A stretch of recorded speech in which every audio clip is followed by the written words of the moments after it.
tadi sudah dipaparkan dengan cukup komprehensif apa yang terkait dengan tema hari ini. Ada beberapa pertanyaan yang menarik ya tentang misalnya sebelum Masehi itu sudah ada belum sih perkembangan sains gitu ya. Jadi perlu teman-teman ketahui awal mulanya kenapa munculnya sains atau ilmu pengetahuan itu sebetulnya sudah dimulai sejak zaman primitif ya.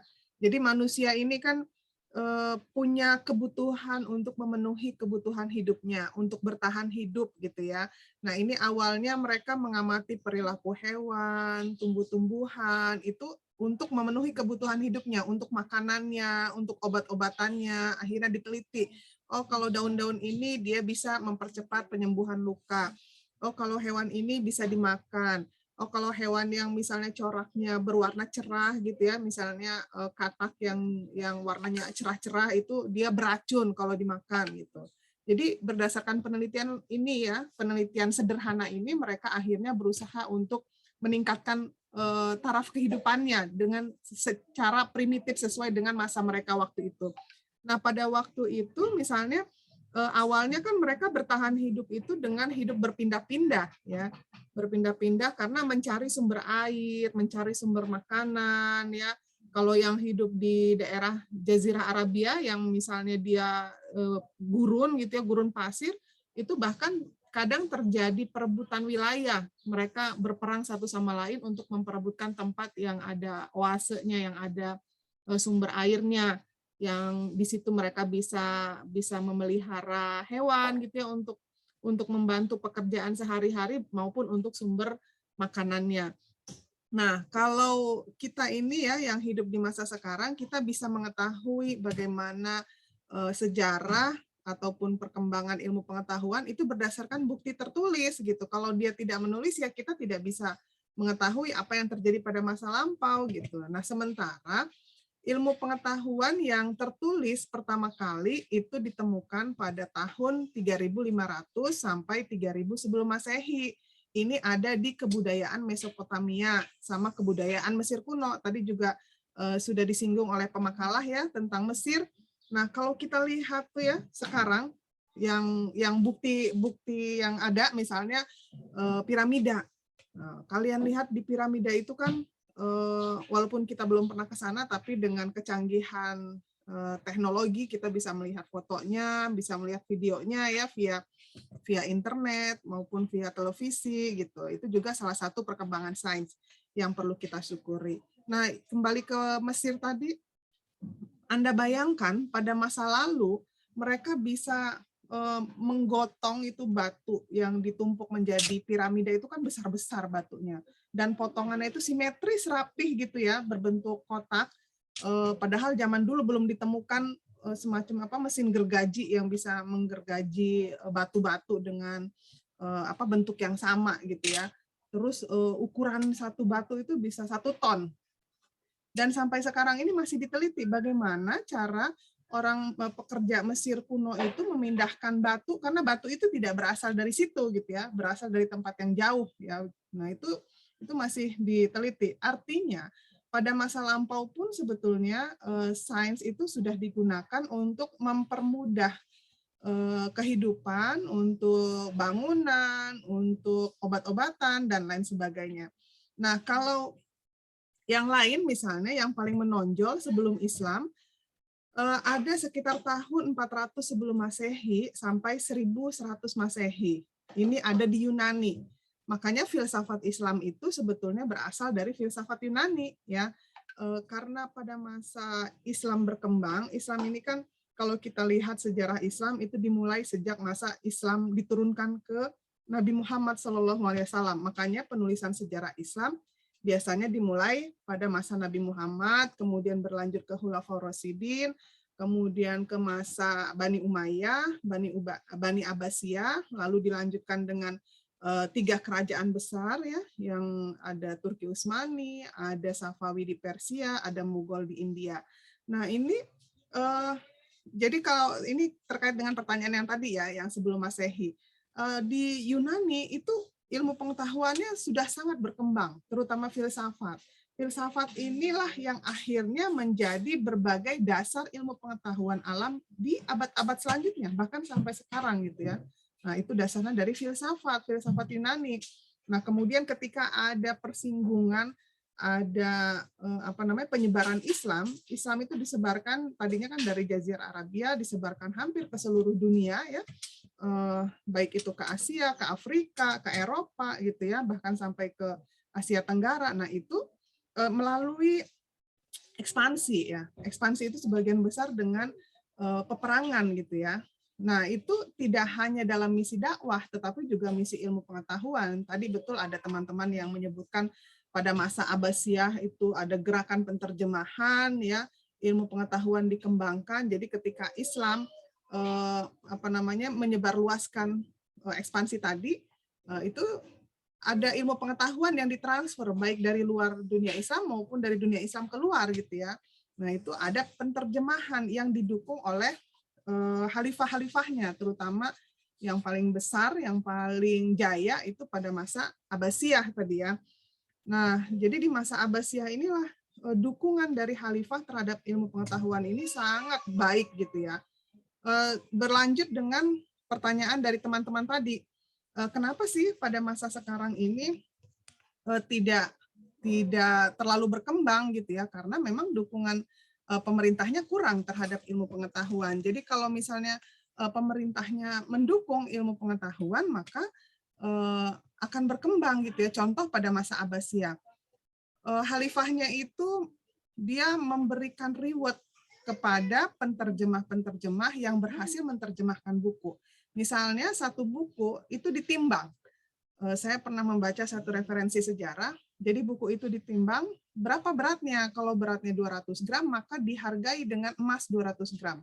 Saking kayanya dan saking khalifahnya itu mendukung ilmu pengetahuan. Jadi ilmu pengetahuan itu betul-betul disupport sama pemerintahnya. Ilmuwan, ulama, seniman itu sangat sejahtera pada masa Khalifah Bani Abbasiyah gitu ya. Nah, tadi juga menyambung dengan pernyataan dan beberapa pendapat teman-teman tadi ya, kenapa dia akhirnya mengalami kemunduran, ya ada banyak faktor. Jadi kalau kita lihat sejarah Islam, tadi sudah saya sebutkan ada beberapa periode. Nah, di antara beberapa periode itu, meskipun dia sempat mengalami puncak kejayaan gitu ya, tetapi kemundurannya itu hampir sama.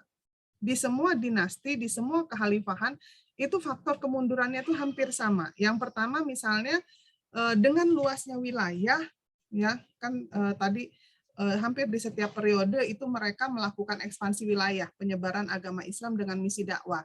Nah itu karena wilayah cakupannya sangat luas, dibutuhkan dengan kepemimpinan yang cakap ya.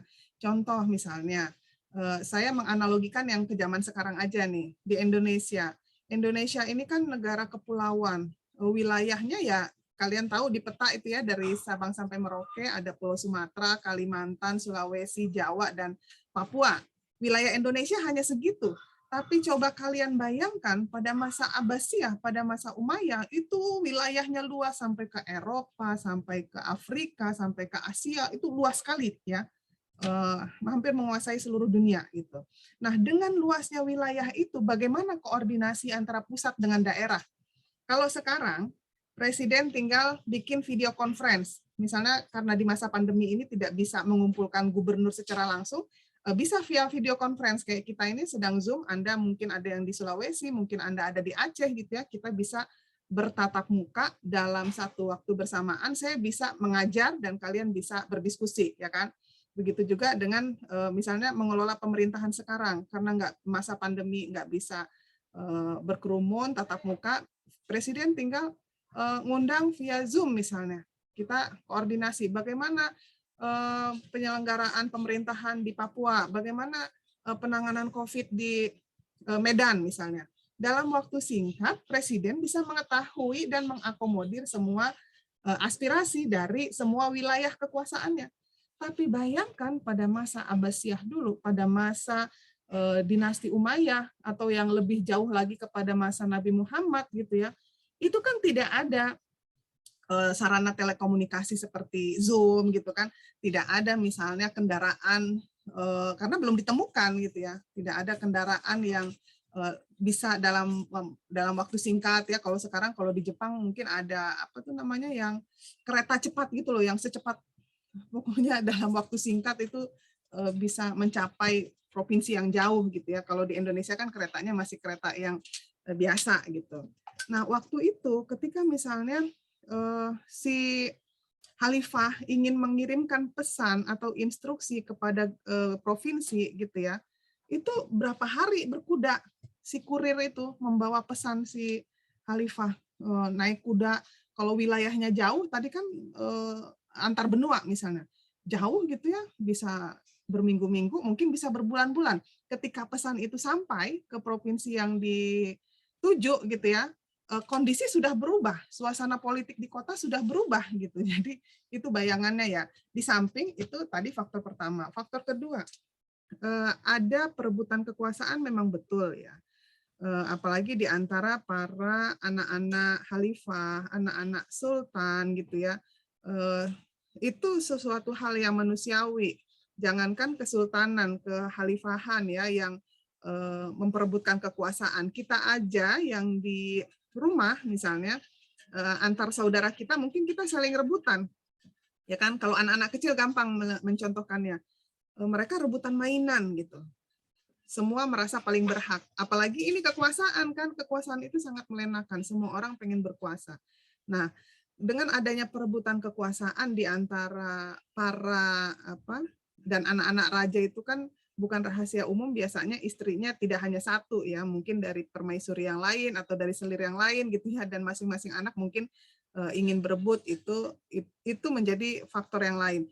Terus misalnya terjadi juga masih dengan wilayah kekuasaan yang luas, yang tadinya itu bukan orang bukan dari keluarga Arab gitu ya, kan tadi ketika melakukan ekspansi itu kan ke wilayah yang non Arab ya. Nah, itu meskipun mereka kalah, kemudian masuk bagian wilayah Islam, tetapi kan ada fanatisme, sukuisme gitu ya. Setiap orang kan pasti ada rasa fanatisme terhadap negara asalnya gitu. Nah, contoh di Eropa gitu ya. Walaupun awalnya mereka masuk di wilayah kekuasaan Islam, tetapi kan tetap di dalam hatinya mereka tetap suku fanatismenya itu terhadap bangsa Eropanya itu lebih tinggi. Ketika ada kesempatan untuk memberontak, mereka memberontak gitu.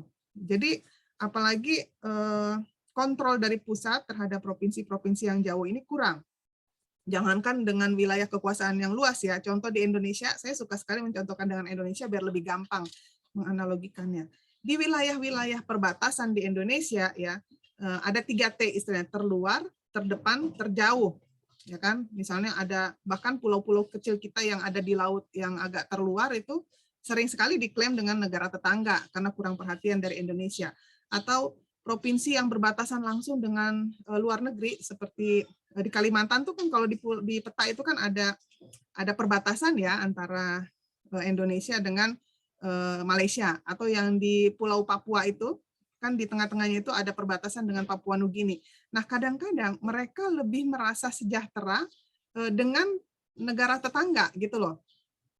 Mata uangnya menggunakan mata uang negara tetangga, belanjanya juga lebih murah belanja di negara tetangga karena dia ada di perbatasan gitu ya. Bahkan kadang-kadang keamanannya juga mereka merasa lebih aman dengan keamanan dari negara tetangga karena ya itu tadi jauhnya kontrol dari pusat ke daerah. Nah itu kemudian itu tadi faktor lain ya kemundurannya. Terus udah 3 kalau nggak salah ya. Jadi faktor keempat tadi itu yang ketiga itu akhirnya terjadi pemberontakan gitu ya karena merasa kurang diperhatikan, kesejahteraannya kurang gitu ya, kontrol dari pusat ke daerah tidak adil dan merata gitu. Akhirnya adalah pemberontakan dari masing-masing negara kecil itu. Lalu yang keempat, gaya hidup mewah. Kenapa gaya hidup mewah? Ya mereka anak khalifah, anak sultan gitu ya, di istana mendapatkan semua kebutuhannya dengan mudah gitu. Fasilitasnya banyak, beda dengan rakyat yang kebanyakan gitu. Nah, dengan bergaya hidup mewah ini, kalau dia tidak diimbangi dengan misalnya mempersiapkan diri, mempersiapkan diri untuk misalnya menjadi raja berikutnya, maka ketika dia diserahi kekuasaan oleh ayahnya, ya dia tidak siap gitu. Contoh nih ya, lagi-lagi yang lebih mudah. Misalnya gini, kalau seorang pengusaha, saya yakin nih di antara teman-teman ya mungkin ada yang ayahnya pengusaha, mungkin ayahnya politisi gitu. Yang lebih gampang deh misalnya pengusaha. Nah, seorang pengusaha bapaknya punya pabrik di mana-mana, punya perusahaan di mana-mana gitu ya.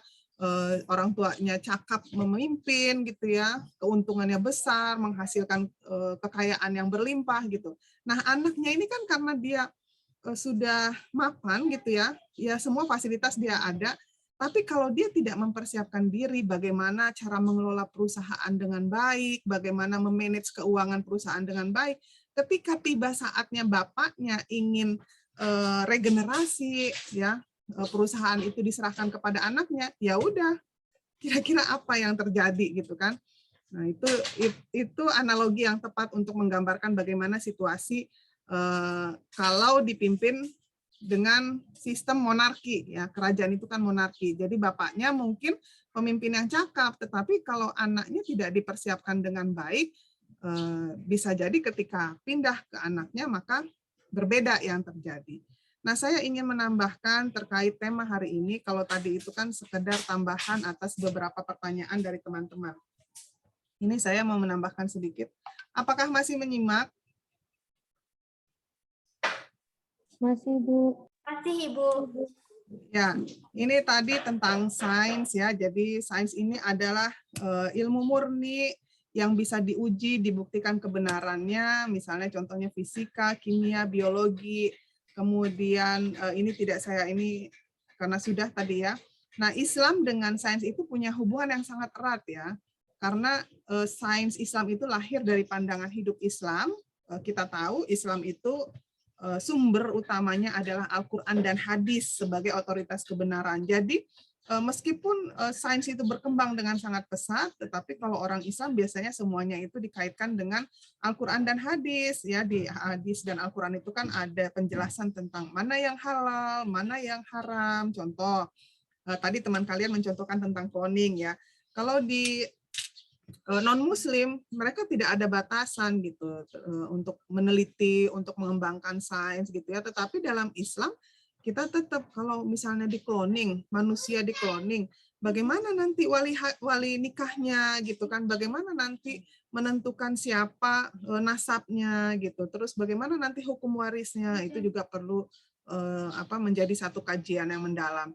Kemudian dari segi obat dan makanan, tadi juga disinggung oleh teman-teman kita, memang betul gitu ya, perkembangan sains itu bisa menciptakan bahkan mengawinkan beberapa varietas menjadi satu jenis baru gitu ya.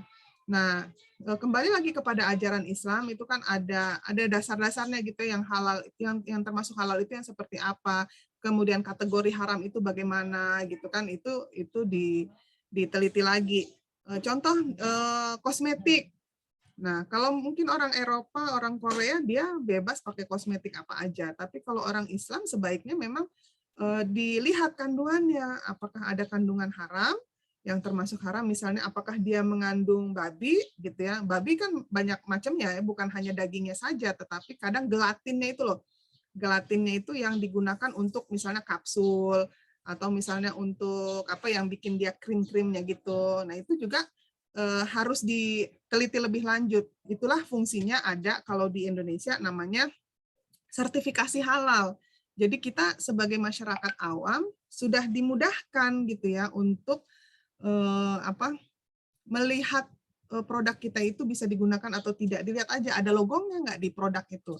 Kalau di kosmetik itu ada logo halal, ya berarti kita aman. Kenapa harus halal? Karena kita mau sholat gitu ya. Karena kita mau pakai ibadah, mau ngaji gitu. Nah, jadi semua dikaitkan dengan ajaran yang tercantum di dalam Al-Quran dan hadis. Nah, kemudian dalam melakukan kegiatan saintifik, para ilmuwan muslim ini tentu saja harus berpedoman kepada Al-Quran hadis ya, dan semua produk sains yang dihasilkan itu harus membawa maslahat bagi kehidupan manusia, baik jangka panjang maupun jangka pendek. Nah, tadi juga saya tertarik ya dengan kata teman-teman tadi tentang senjata bio ya. Waktu awal-awal ada pandemi ini, bahkan sempat ada gosip-gosip kalau ternyata ini senjata biologis gitu. Tapi wallahu a'lam lah gitu ya. Kalaupun misalnya ada yang memang yang menciptakan itu, semoga diberi hidayah gitu ya, karena ya kalau zaman dulu orang perang, ini salah satu perkembangan ya, perkembangan sains juga. Zaman dulu orang kalau perang itu hadap-hadapan, pedang dengan pedang, muka dengan muka gitu ya, satu lawan satu, gentle. Terus berkembang lagi ilmu pengetahuan dalam bidang kemiliteran. Nah, ini mungkin perkembangan sains yang tidak baiknya gitu ya. Diciptakanlah mesiu, diciptakanlah bom, diciptakanlah senjata yang tidak mesti berhadapan langsung, dari jarak jauh ditembak orang bisa mati gitu ya. Dibom gedung bisa hancur. Sekarang berkembang lagi. Jadi kalau perang bisa dari antar negara. Dia tinggal kirim rudal atau kirim apa yang berbasis internet misalnya, dia tinggal di set, oh negara mana yang mau diserang, dia punya teknologinya, tinggal dipencet, diklik aja, satu klik, satu negara bisa musnah. Terus ada lagi berkembang lagi, nggak perlu berhadap-hadapan menghancurkan benda, materi, cukup makhluk hidupnya saja dengan misalnya menciptakan virus, menciptakan apa gitu ya, disebar di udara, semua orang berguguran, mati gitu ya. Nah, wallahu alam, coba kalian perhatikan dengan fenomena yang terjadi sekarang, mulai dari COVID ini ya, ada yang Delta, ada yang Omikron, terus udah gitu sekarang ini udah ada virus jenis baru lagi, Delta Omikron, jadi menggabungkan dua Delta dan Omikron ini gitu. Wallahu alam, ya mudah-mudahan kalau memang ini diciptakan oleh orang-orang tertentu yang tidak bertanggung jawab, semoga mereka mendapat hidayah dan semua ini segera berakhir ya, biar kita juga bisa mengikuti perkuliahan tatap muka dan menjalani kehidupan seperti normal sebelum COVID ya. Jadi itu salah satu perkembangan sains yang arah-arah negatif gitu ya. Nah, kemudian sains dan keimanan. Jadi Islam ini sangat mengutamakan ilmu pengetahuan. Bahkan kita juga sudah tahu ya bahwa di dalam Islam itu kita meyakini bahwa orang yang berilmu pengetahuan akan diangkat derajatnya beberapa derajat dibanding orang yang tidak berilmu pengetahuan. Kemudian ada juga bahkan Imam Ghazali ini mengatakan kalau kamu tidak tahan dengan lelahnya belajar, maka kamu harus tahan dengan lelahnya kehidupan. Itu kenapa tadi saya menegur kalian. Jadi ketika kita belajar, kita harus bersungguh-sungguh gitu. Karena memang belajar itu tidak instan. Mungkin nanti beberapa tahun ke depan baru kalian akan menerima, akan merasakan manfaatnya mempelajari ilmu gitu ya. Jadi memang belajar itu harus dengan tekun, dengan teguh gitu ya. Nah, itu ada beberapa tadi yang sudah saya contohkan. Kemudian, nah ketika kita melihat alam semesta ya, kita semakin bersyukur ya, semakin bersyukur bahwa semua yang diciptakan ini adalah karena kuasa Allah gitu ya. Jadi semakin berilmu, semakin berkembang ilmu pengetahuan, semakin tinggi sains ilmu pengetahuan, nah kita semakin meningkatkan keimanan kita gitu ya, karena semua isyarat-isyarat pencarian ilmu itu semuanya ada di dalam Al-Quran. Nah ini misalnya di dalam Al-Quran ini dia itu sebagai hudalinnas ya. Al-Quran memberikan informasi mengenai fenomena alam dalam porsi yang banyak ya. Kalau dicatat sekitar 750 ayat itu tentang sains ya. Nah, ini contoh di dalam Al-Quran surat Ibrahim ayat 32. Allah menjadikan langit, bumi, dan di antara keduanya untuk kemudahan manusia menjalani kehidupan, di samping untuk beribadat kepadanya. Nah, Al-Quran ini memerintahkan manusia untuk mengenali secara seksama alam sekitarnya untuk mengetahui sifat dan proses alamiah, ya. Kemudian mengajarkan kepada manusia untuk melakukan pengukuran terhadap gejala alam. Contoh nih, beberapa negara itu berada di wilayah yang rentan terjadinya bencana ya. Misal di Jepang atau bahkan di Indonesia. Ini kan wilayah yang memang setelah melakukan penelitian diketahui memang kita ini negara yang rawan terjadinya bencana. Makanya banyak bencana alam di Indonesia ya. Ada gempa bumi, ada longsor, ada ada misalnya kalau penebangan pohon terjadi secara masif itu bisa terjadi banjir bandang dan lain sebagainya. Kalau di Jepang itu sering terjadi gempa. Terus kalau di Belanda itu pemukiman penduduk itu berada di bawah permukaan laut gitu. Nah, jadi mereka berpikir, mereka meneliti bagaimana supaya mereka bisa hidup dengan nyaman. Akhirnya dibuatlah dam. Di Belanda itu ada dam, semacam bendungan gitu ya, sehingga air itu tidak sampai membuat daratan itu kebanjiran.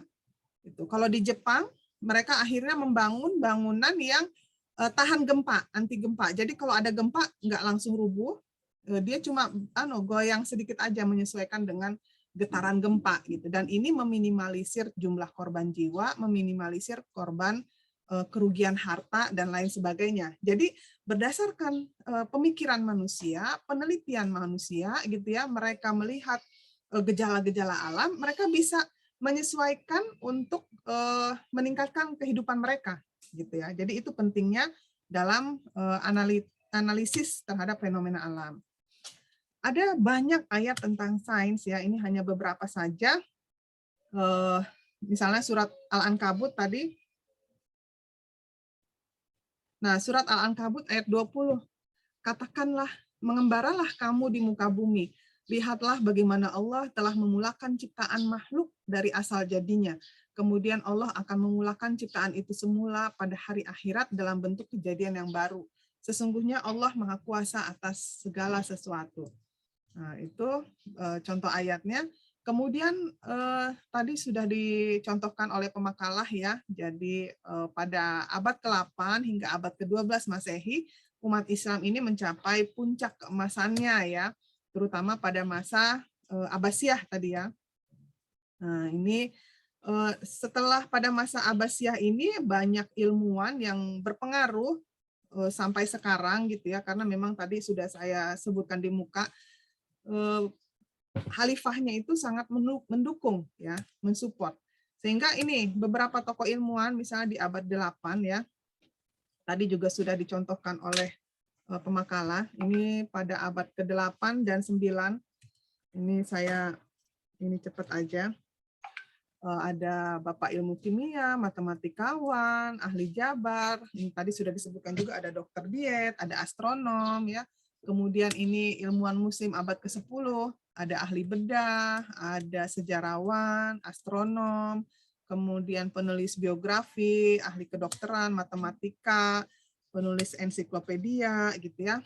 Kemudian pada abad ke-11 ini ada ahli fisika, ada penyair, dokter, astronom, kemudian ada penemu pendulum, pengarang buku obat-obatan, farmakologi, kemudian penulis tabel astronomis.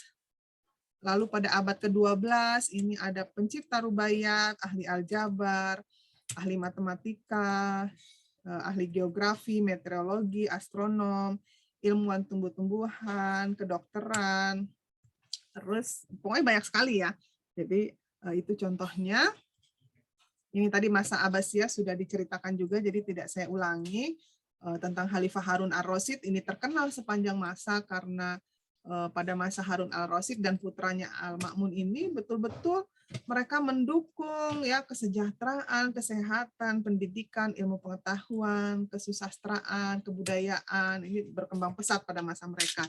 Bahkan Baghdad itu menjadi pusat ilmu pengetahuan, ada perpustakaan besar ya namanya Baitul Hikmah. Kemudian ini tidak saya terangkan lagi karena sudah diterangkan oleh pemakalah.